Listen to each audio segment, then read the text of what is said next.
RS brothers లో ఆషాఢం KG sale మళ్ళీ మొదలైంది. మరెన్నో క్రేజీ ఆఫర్స్ ఖైదీ చేయండి ఆర్ఎస్ బ్రదర్స్.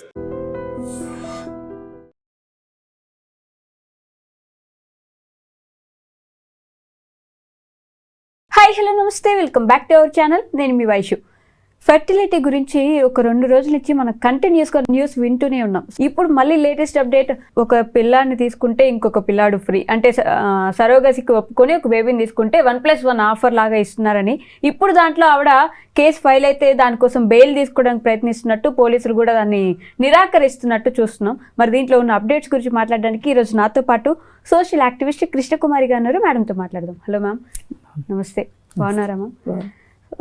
అసలు ఫెర్టిలిటీ అంటేనే ఒకరికి మాతృత్వం ఇచ్చే మనిషి అంత దారుణాలకు పాల్పడడం అనేది ఒక గలీజ్ విషయం. అయితే ఒక్కొక్క నిమిషానికి ఒక్కొక్క అప్డేట్ అన్నట్టు వస్తూ ఉన్నాయి.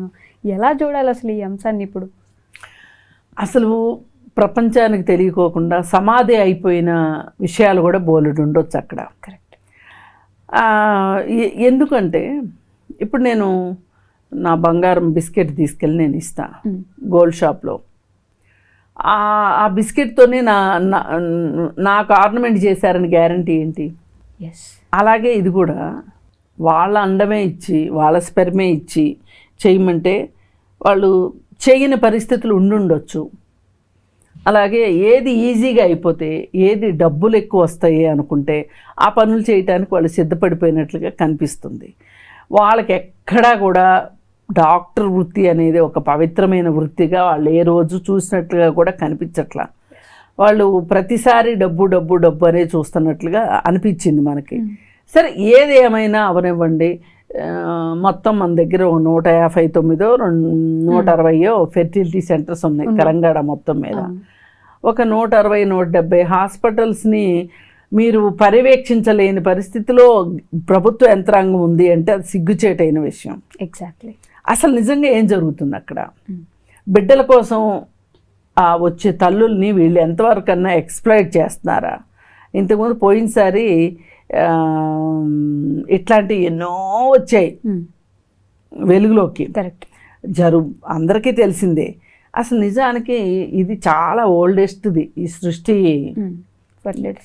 ఆవిడ డాక్టరు, చాలా పాత డాక్టరు, చాలా ఎక్స్పీరియన్స్డ్ డాక్టరు.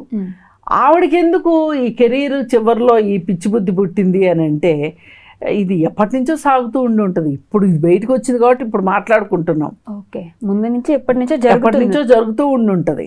ఓకే. ఈ మధ్య కాలంలో మనకి ఫెర్టిలిటీ ఇష్యూస్ కూడా చాలా ఎక్కువ వస్తున్నాయి. ఓకే. అందుకే క్లినిక్స్ కూడా చాలా ఎక్కువైపోయినాయి. అసలు మన బేబీనా కాదా అనే డౌట్ వచ్చేంత. ఈ ఫెర్టిలిటీ సెంటర్స్ ఎక్కువ వచ్చిన తర్వాత వాళ్ళపైన ఒక ఒత్తిడి పెరుగుతూ ఉంది. ఇప్పుడు ఈ బిడ్డలు కలగని దంపతులు చాలా ఎక్కువ పర్సెంటేజ్ అయిపోయారు. వీళ్ళు ఏం చేయాలో వీళ్ళకి అర్థం కావట్లా. అందుకని చెప్పి ఈ సెంటర్స్ మీద పడి మాకు రిజల్ట్ కావాలి అని అడుగుతుంటే ఇంకా వాళ్ళు కూడా దానికి తగ్గట్లు మా దగ్గర ఆ ఎక్విప్మెంట్ ఉంది, ఈ ఎక్విప్మెంట్ ఉంది, ఇది ఉంది, అది ఉందని కథలు చెప్పి బాగా వాళ్ళు ప్రమోట్ చేసుకొని కస్టమర్ వచ్చిన తర్వాత ఇక వాళ్ళని ఎన్నో ఆంక్షలు పెట్టి మొత్తానికి చేస్తున్నారు.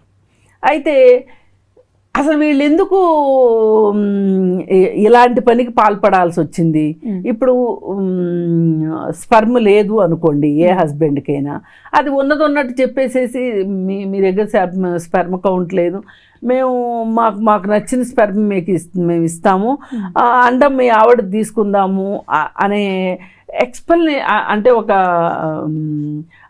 మాట్లాడిన విధానం ఏమైనా ఉందా లేదా అనేది కూడా, అంటే ఆ మాదిరి కౌన్సిలింగ్ జరిగిందా లేదా అనేది కూడా ఆలోచించాలి. ఒకవేళ అతనికి ఉంది కానీ పర్సంటేజ్ తక్కువ ఉంది, అది ప్రెగ్నెన్సీకి సరిపోదు అని అనిపించినప్పుడు దాని ప్రకారం చేసే ఐయు పద్ధతులు అవి ఇవి చేస్తారు. ఇంకా IVF అలాగే సరోగసి ఇవన్నీ చేస్తున్నారు కదా. ఈ ప్రాసెస్లో ఇవాళ ప్రతిదీ వ్యాపారమే అయిపోయింది. అసలు ఇది ఎట్లా అంటే చాలా ఒక బాధతోటి ఒక ఆశతోటి ఒక బేబీని చూడొచ్చు అనే కోరికలతోటి వస్తారు వాళ్ళ దగ్గరికి. వస్తే ఇంక వాళ్ళ ఎమోషన్స్ని వీళ్ళు క్యాష్ చేసుకొని డబ్బులుగా మార్చుకునే పరిస్థితి మనం చూసేసాం ఆల్రెడీ. ఇప్పుడు అసలు ఈ స్పెర్మ్ కౌంట్ బ్యాంక్ ఒకటి పెట్టారు. ఆ బ్యాంక్కి పంకజ్ సోనీనో ఎవరో ఒక ఆయన హెడ్గా ఉన్నారు. అసలు వీరేం ఎక్కడి నుంచి తీసుకొస్తున్నారు వీళ్ళు అంటే, అలాగే ఈ అమ్మాయిలు అండాలు ఎక్కడి నుంచి వస్తున్నాయి, ఇవన్నీ చూస్తే మనకి కొంచెం జగుప్స కలిగించేలాంటి విషయాలు. వాళ్ళని బిచ్చకాలని మాట్లాడుకుని రావటము, పైగా ఈ అండాలు ఇచ్చే వాళ్ళని మాట్లాడుకోవటము, ఎవరైతే చిన్న చిన్న ఉద్యోగాలు చేస్తూ ఆదాయం సరిపోవట్లేదు అనుకుంటారో అలాంటి వాళ్ళకి ఇది ఒక ఆదాయ వనరుగా కూడా 4,000 ఇట్లాంటివి చేస్తున్నారు. అంటే అండాలు కొనుక్కుంటున్నారు, స్పెర్మ్ తీసుకుంటున్నారు అని అంటే ఇక వాళ్ళు ఏంటి అంటే వాళ్ళు చేసే మోసంతో పోలిస్తే మా మోసం ఎంత అని ఆలోచించగలిగే తెలివి కూడా ఉండదు వాళ్ళకి. వాళ్ళకి ఆ పూట తినటానికి ఉందా, తాగటానికి ఉందా, లేదు ఎక్కువ డబ్బులు ఇస్తే జేబులో వేసుకుని రేపొద్దున తాగటానికి ఉందా అని. అయితే అసలు ఈ వీర్యం తీసుకోవటానికి కూడా కొన్ని రిస్ట్రిక్షన్స్ ఉంటాయి. ఒకే మనిషి దగ్గర నుంచి 5 సార్లు కంటే ఎక్కువ తీసుకోకూడదు, ఇట్లా రకరకాల హ్యాబిట్స్ తీసుకోకూడదు, దీర్ఘకాలిక రోగాలు ఉంటే తీసుకోకూడదు, ఇట్లా చెప్తున్నారు. ఏమీ అసలు వీళ్ళు నిబంధనలే పాటించలేదు అనేది క్లియర్ కట్గా ఉంది. మరి ఇప్పుడు ఈ నమ్రత గారు ఏం చెప్పుకుంటుంది? ఇప్పుడు ఆమె న్యాయ పోరాటానికి కూడా దిగాలి అని చూస్తుంది.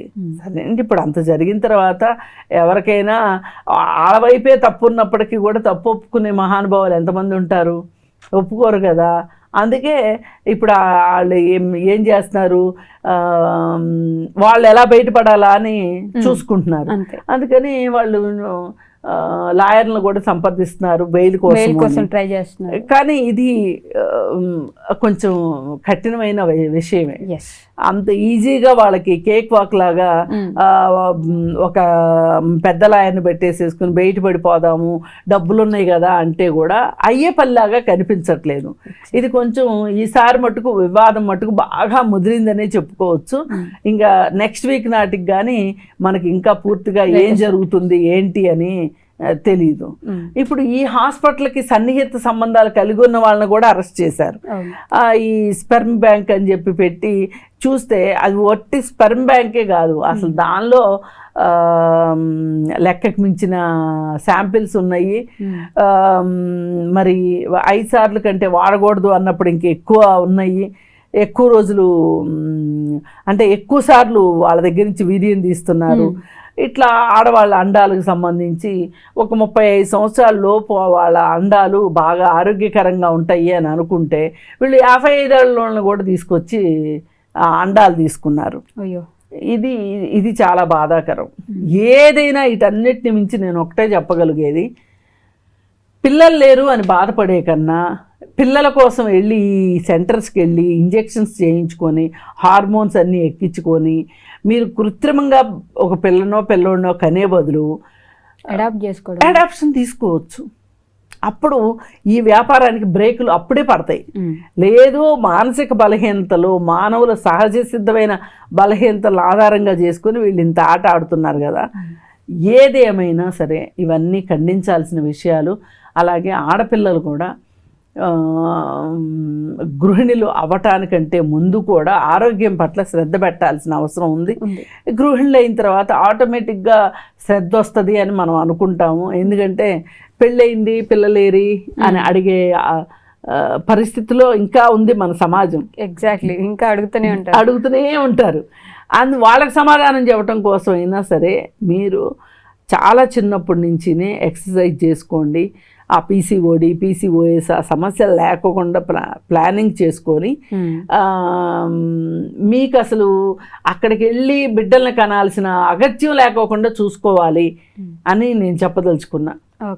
లేదు అంటే గనక వాళ్ళు ఇచ్చే హార్మోన్ ఇంజెక్షన్స్ వాటి వల్ల చాలా చాలా దీర్ఘకాలికమైన ప్రమాదాలు ఉన్నాయి అనేది నిపుణులు చెప్తున్నారు. కాబట్టి ఈ విషయంలో మనం ఆలోచించుకోవాల్సింది, మనం ఎంత కష్టమైనా సరే కందాము.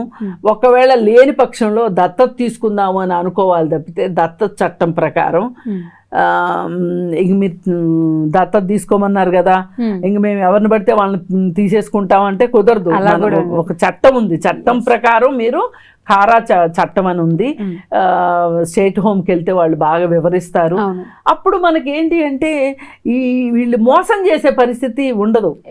ఎగ్జాక్ట్లీ. ఇప్పుడు ఈ విధంగా పిల్లలు కన్నా వాళ్ళందరూ ఇప్పుడు వాళ్ళందరికీ ఏమి అనిపిస్తుంది, అసలు మా పిల్లడు కరెక్టా కాదా, మాకే పుట్టాడా, DNA టెస్టుల దాకా వెళ్తారు. వెళ్ళి ఏం సాధిస్తారు ఇప్పుడు వీళ్ళందరి కక్కుర్తికి ఒక చిన్న పిల్లోడు బలైపోయాడు. ఇప్పుడు వాడు కన్నా తల్లి తండ్రి ఎటో పోయారు, ఇంకా ఎంతవరకు దొరకలేదు. పెంచిన తల్లి ఆఫీస్కి వచ్చి కూర్చుంటున్నారు, ఏంటి మాకు ఈ సంత అని. మరి పిల్లోడికి సొంత పేరెంట్స్ ఎక్కడి నుంచి తీసుకురావాలి?